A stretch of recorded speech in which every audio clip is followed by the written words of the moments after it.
Ni kweli kabisa tunapaswa kumtegemea Mungu katika maombi. Na Mungu anatuelekeza ya kwamba yeye ni mwema na anasikia maombi ya watumishi wake. Si kila wakati tutamuelezea Mungu haja zetu, maana hata hivyo anazijua. Kuna wakati wanadamu tunapaswa kutenga muda wa kumshukuru Mungu kwa mema mengi anayotutendea, zaidi ya kumwelezea tu haja zetu na kutulia mahali hapo.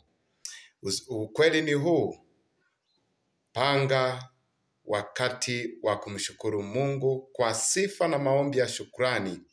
Ni jambo la pekee kuonyesha ya kwamba unamtambua Mungu aliye mwema katika maisha yako, zaidi ya kumwelezea tu yaliyo mahitaji yako.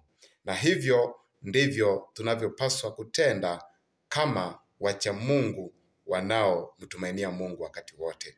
Mungu akubariki.